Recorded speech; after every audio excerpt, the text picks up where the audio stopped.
Hi friends, எல்லாரும் எப்படி நல்லா இருக்கீங்களா? குவைத்தில் இருக்கக்கூடிய இந்திய தூதரகம் அதிரடி சவுதி அரேபியாவின் விசாவை நிறுத்தி வைப்பதாக அறிவிப்பு வெளியாகியுள்ளது. விசாவை இப்படி நிப்பாட்டிட்டாங்களே, நம்ம ஊருக்கு போக இல்லை ஊர்லேருந்து நம்ம இங்கே குவைத்துக்கு வர முடியுமா? அந்த தகவலை பார்க்க போகிறோம். குவைத்தில் இருக்கக்கூடிய பள்ளிக்கூடம் மற்றும் ஏர்போர்ட் தொடர்பான தகவலை பார்க்க போகிறோம். அடுத்து குவைத்தில் இருந்து இந்தியா, இலங்கை செல்பவர்கள் மற்றும் புதிய விசாவில் குவைத்து வருபவர்களுக்கான புதிய தகவல், இப்படி பல முக்கியமான தகவல்கள் இந்த வீடியோக்குள்ள இருக்கு.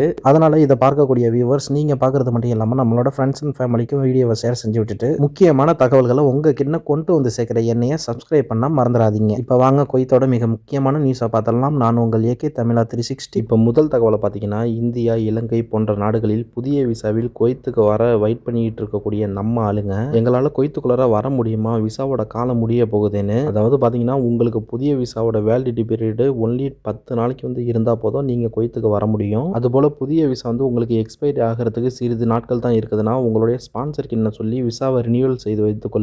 அதே உங்களுக்கு குவைத்தோட புதிய விசா உங்களுக்கு எக்ஸ்பைரி ஆயிடுச்சுன்னா கொஞ்ச நாளைக்கு நீங்கள் வெயிட் பண்ணுங்க. ஏன்னு கேட்டிங்கன்னா, குவைத்தோட அரசாங்கத்தால் எந்த ஒரு அஃபீஷியலான அனௌன்ஸ்மெண்ட் வர கிடையாது. இப்போ தான் குவைத்தோட நிலைமை படிப்படியாக சரியாகி பழைய நிலைமைக்கு வந்துகிட்டு இருக்குது. இன்ஷா அல்லாஹ் இது எல்லாம் கூடிய சீக்கிரத்தில் சரியாகி குவைத்தோட ஏர்போர்ட் விரைவில் திறக்கப்பட்டு நாம பழைய மாதிரி குவைத்து செல்லக்கூடிய நிலை ஏற்படும். அது வரைக்கும் வெயிட் பண்ணுங்க. இன்ஷா அல்லாஹ் துவா செய்யுங்க. இப்போ அடுத்த தகவலை பார்த்தீங்கன்னா, வருகிற ஏப்ரல் 20ஆம் தேதியிலிருந்து அரபு எமிரேட்ஸில் இருக்கக்கூடிய அனைத்து பள்ளிக்கூடங்களும் திறக்கப்படும் என்று அமீரகம் செய்தி வெளியிட்டுள்ளது. ஆனால் இங்கே குவைத்தில் பள்ளிக்கூடம் திறக்கப்படும் என்பது தொடர்பான எந்த ஒரு தகவலும் வெளியாகவில்லை என்பது குறிப்பிடத்தக்கது. இப்போ இந்த 2 மாதமாக பள்ளிக்கூடம் இல்லை அப்படிங்கிற அந்த காரணத்தினால வெளியில் வேலை பார்க்கக்கூடிய ஓட்டுநர்களுக்கு இப்போ சாப்பிட்டு ரூமில் படுத்துருந்துருப்பாங்க. இப்போ வேலையும் இருந்திருக்காது இல்லையா?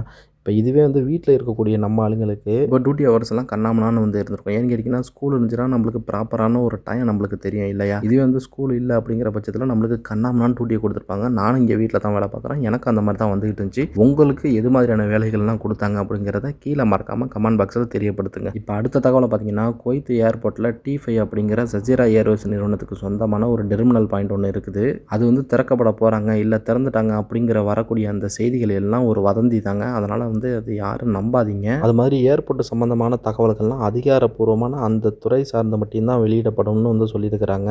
அதனால அரசாங்கத்தால் வெளியிடக்கூடிய அறிவிப்பு வர வரைக்கும் வெயிட் பண்ணுங்க. அதான் நல்லது. அதை எடுத்து ஷேர் செஞ்சு விட்டுட்டு தேவையில்லாமல் மக்களிடையே ஒரு குழப்பத்தை ஏற்படுத்திட வேணாம். அதான் நல்லது. இப்போ கடைசி மற்றும் மிக முக்கியமான நியூஸை பார்த்தீங்கன்னா, குவைத்தில் இருக்கக்கூடிய நம்ம இந்தியன் எம்பசியை அதிரடியான ஒரு அறிவிப்பு வெளியில் விட்டுருக்குறாங்க. இனிமேல் இந்திய தூதரகத்தால் வழங்கப்படும் 72 மணி நேரம் சவுதி அரேபியாவின் டிரான்சிட் விசாவை நிறுத்தி வைப்பதாக சொல்லியிருக்கிறாங்க.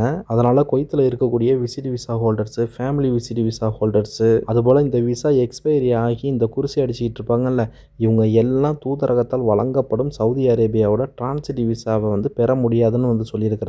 ஏன் இந்த அறிவிப்பை திடீர்னு கொடுத்துருக்காங்கன்னா, சவுதி அரேபியாவில் ஹஜ் சீசனு ஸ்டார்ட் ஆக போகிற இந்த காரணத்தினால தான் இந்த முடிவை இந்திய தூதரகம் எடுத்திருக்கிறதாக அதிகாரப்பூர்வ அறிவிப்பு கொடுத்துருக்குறாங்க. இந்த அறிவிப்பு வந்ததுனால நிறைய பேருக்கு குழப்பம் இருக்கும். நாங்கள் எப்படி ஊருக்கு போகிறது அப்படின்னு சொல்லிட்டு.